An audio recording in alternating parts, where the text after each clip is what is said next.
This video is sponsored by Emotn and they sent out this projector, but these are 100% my own thoughts. This Emotn H1 is a portable projector that's smaller than the palm of my hand and something entirely different from a traditional projector. It doesn't need to be plugged in as it has a 7800 mAh battery that can last over the length of a full movie.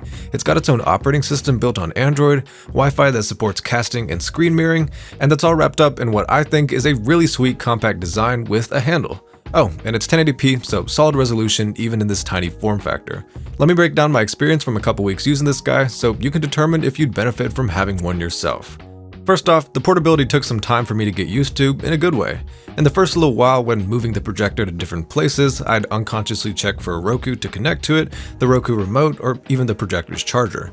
Of course, this is a self-contained system, so none of that's necessary, with the only external thing you need being the projector's remote, so this can go basically anywhere that has a flat vertical projecting surface. While I could have started on the roof or outside in general to really take advantage of being self-contained, the first place I set it up was the alcove area right outside my room. I've been working on this space the past couple months and I thought it'd be cool to add a bit of entertainment but within a really small footprint. And no surprise, this tiny projected box was much easier to use for this purpose than a traditional projector plus media player. It was also a perfect fit for the relatively low amount of empty wall space. From here I started to evaluate picture quality. It's not the brightest projector in the world, with all the lights off and at this projection size, it's a nice image to look at, but you wouldn't want to pull back much further than this. Again, it's 1080p, up to 250 lumens, and visuals look great considering I can grab that handle and take them wherever I want to go. Now let's talk the user interface, because we do have a full operating system that works with all the big names, YouTube, Netflix, Disney+, and many other third-party apps. I use smart TVs with their own operating systems pretty regularly, plus Rokus, and I can say the functionality and responsiveness is on par with the rest of the market. I will say it could have been designed to not need a remote and that would have been appreciated, but you do need the remote to navigate menus and basic adjustments here.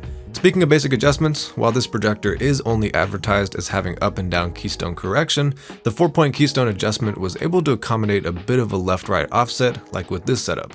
The last major point to discuss with this boy is the speaker. Look, it's a built-in single speaker on a projector you could easily toss with one hand, so it's not some crazy cinematic experience.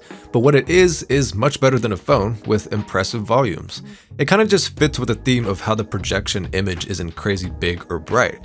In the same way, the speaker isn't much different than a built-in Bluetooth speaker, but at the same time very respectable in that it's one part of a solid all-in-one system. Honestly, what can I say beyond that?